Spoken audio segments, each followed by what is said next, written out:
Okay, maing mudto na usab kada tanan Luzon, Visayas, Mindanao. Mayong mudto Philippines, mayong mudto world, mayong mudto universe. Ana na punta mga higala, di na nga itong tulumanon sa kahanginan, CONA, Catechesis on Air. O ako lang gihapon kini inyong ubus nga lagad Reverendo Padre Edwin Academia Acab. Abi no adlaw na usab karon nga Huwebes, pizza 24 na kini mga higala sa bulan sa Holyo. Hapit bispiras na ganoon. Perting bispirasa na ganoon mga higala sa fiesta sa Tanhay, no? Gaaso-aso na mga panimalay mga higala. Gani isa kumbinto, aso-aso na pong agi, no? Sa ingon na ni Ana. So, advance happy fiesta ha, happy bisperas di ay sa mga Tanhayanons nga nagsaulog sa ilang fiesta ni Senyor Santiago Apostol. No? Ato na nga timbayaon o mayong mudto ang mga pari nato din na ganasay, no? Si Monsignor Gamaliel Tolabing o si Monsi o ang mga kaparian din ha, no? O gingawa sa mga itong halangdong mayor din ha sa lungsod sa syudad sa Tanhay, si Honorable Mayor Pipi, no? Jose Pipi Orlino. Nahala, no? May mood to na kaninyong tanan din ha. O ang tanan gyud nga mga tanayan na anons, I love you. Ayan, no? Nasayin kong Tanhay mga higala, actually, nasayin kong mga tulo ka tuig diha, no? Nasito-sito sa taginagmay din ha sa mga lalaton, ang ganyan naman. Doon na po tayo mga kailan na din ha, no? Sa syudad sa Tanhay. Nahala, no? May munto na kanatuntanan. Binuarita may galas ato ang arita sa ato nga CBCP News, Balitang Simbahan, ining kamuntuhon. Caritas Manila, padayon nga nagpadala og mga tabang alang sa mga kaigsuunan nato nga nahimong biktima sa bagyong Krising, baguhay pa lang, o bagyong Dante nga padayon karon nga nang hasi sa nasangpit nga lugar dito dapit sa Manila mga higala. So tusur kita gamay dari Visayas ug Mindanao kay wala kayo. Nas Mindanao na apo di ay, no? Balita mga higala gikan sa Vatican, Archdiocese of Seoul, Korea, South Korea, nagpahigayon og send-off event alang sa adunay 1,000 ka mga kabatanunan nga paapilo nila sa Jubilee of Youth dito sa Roma karong Hulyo 28, no? Karong Lunes ba sunod semana, no? Karong Lunes sunod semana hangtod na kini sa Agosto 3. I don't know kung pila ka buok ang gipadala diri sa atua sa Pilipinas. Mao kadto mga higala mga balitang simbahanon ni ining kabuntuhon ug arita mga higala sa ato nga Saint of the Day. Aboyno July 24 ang ato karong Santa ba ni siya? Lalaki ni Charbel. Saint Charbel Macluf. Ang spelling sa Macluf mga higala Makluf. Macluf. Usa ka ni siya ka Lebanese na natawo na atong tuig 1818, no? O namatay na atong 1898. And he entered the monastery 23 years ang iyang edad. Yan na-ordained siya isip sa kapari and live a life of a hermit. Uy, nag-ermitanyo dahil ni si Saint Charbel. O niya matod pa from 1875 until his death.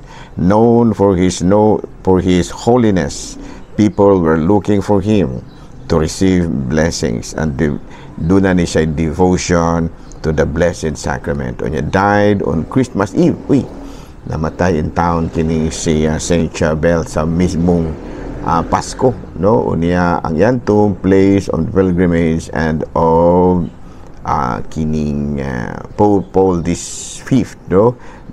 Beatified him in 1965 and canonized him 12 years later, no? Si Pope Paul V. Mao gadto mahigala nga to ang santo karon si Saint Charbel Macluf. Nung ilingig po ni si Saint Charbel mahigala. Guwapo pa, buutan pa. Kita ni, unsa daw kay ni? No, guwapo ra o dili buutan. ug sa ako pa ng amigo mahigala si Father Kuan kining anak ko amigong pare may higala dito sa Maasin, ana rin siya kining uban ba gwapo pa dato pa kita gwapo ra gyud. Sobrang believe sa sarili may higala, no? Kita ni ang uban gwapo pa buutan pa, kita ni buutan ra gyud. Walay gwapo doon na po uban buutan pa gwapo pa, gwapo ra gyud, no? Kita ani sa mon kapadre kami kuan ra ko buutan ra walay gwapo. Pero may gala padayon ta arita may gala sa atuang katekisem. Sa padali pa istorya sa tagamay, no? Istorya sa tagamay may higala, no? Kay mo na ato ang bagong style karon ulo istorya ba. Istorya na. Kabalo mo mga higala nga adunay sili nga dili halang. Tingala gud ana si tingala ana si kuan si kining Mr. Mr. Rinaldo Pastor, no? Ni diyong gud iyang pananaw mahigala sa diyang niingon ko nga nakabalo ka ba nga adunay sili nga dili halang, no? Pero actually figurative speech na mahigala. Buti pasabot nato sa sili nga dili halang mao ang atong kalisdanan, no? Nga dili kayo nga bugat man tuod apan nahimo ranggahan tungod kay midangop man kita kang Kristo. Ano mo na siya ay sili nga dili halang tungod kang Kristo. Kay diha agud kang Kristo higala.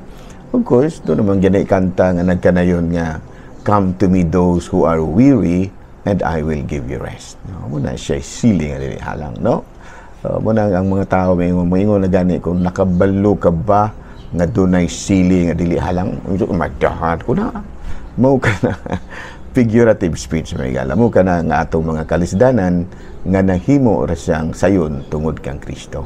Muna siya sili nga dili halang. Hinuon doon na po halang mga higala nga dili pud sili. Yan o.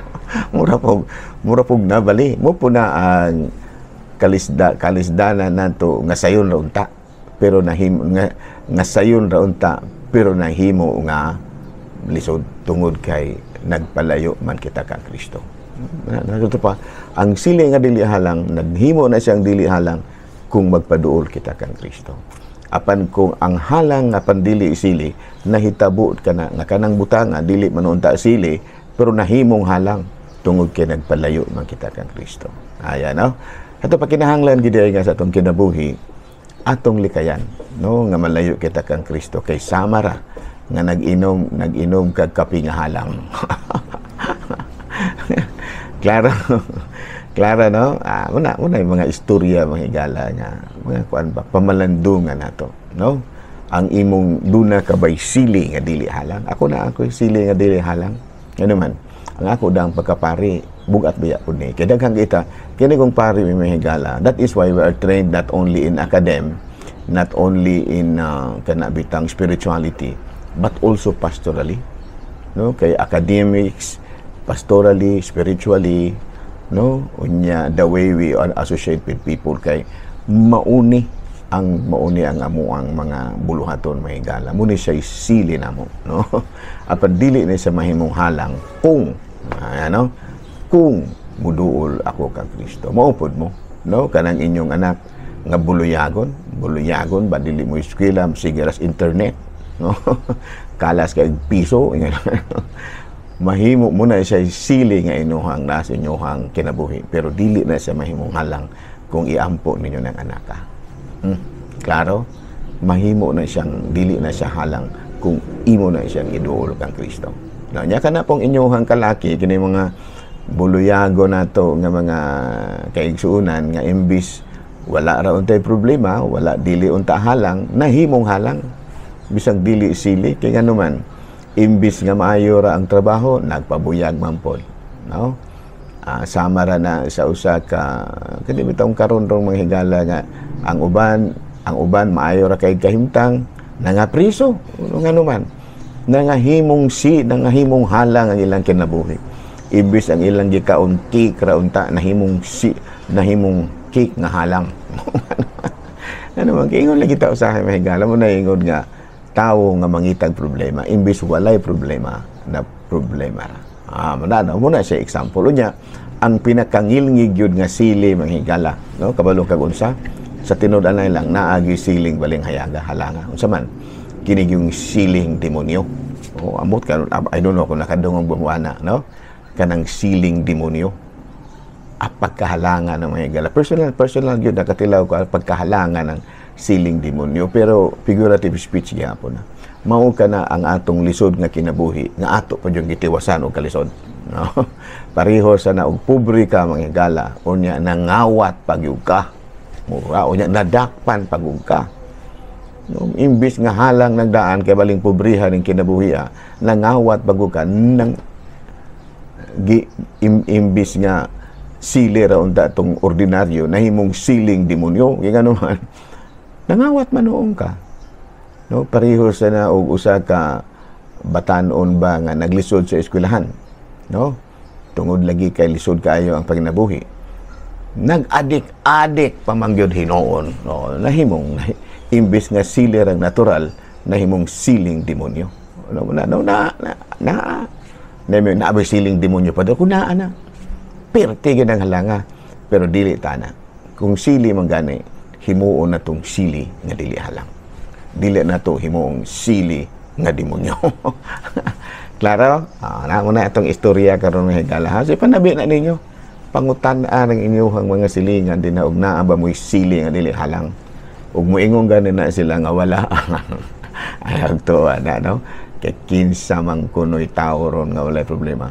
Ultimong bata man gani, na ay problema, nakabanday ko gamayng bata nang hupaw nung ta kaingon ko mo sumigi pang hupawan ni bata kumplito ra man untas pagkaon naara mo pi pamilya pero dili giday mawala basta gani iro makakita pa kung iro nga gasigi puro pang hupaw na ba may gala na iro ang iro kusog imong po nang huyab ra dagay na pero pura mo pang hupaw tanawon. Ano sige magkakatawa pa der alang-alang masigi kog hilak mas Nanay maingon asa may inyong gusto magsigi kog katawa o magsigi kog hilak. Mas maaari na lang kung magsigi katawa kay at least dugay tang matigulang na magsigi tang hilak magdali tang matigulang. Okay, klaro? Hala na rin natas atong katikisim. Di pa na ito katikisim ba? Di pa ito katikisim. Introduction pa to, no? Introduction pa to. Muna gini ang atong katikisim. Now, balik-balikan din nato ito mga higala, no? For Catholics, muna siya pangutana. For Catholics, who is Jesus? For us Catholics, who is Jesus? Alang ka natong mga Katoliko, kinsa man si Jesus. Of course, atong balik i-review mga higala. For Catholics,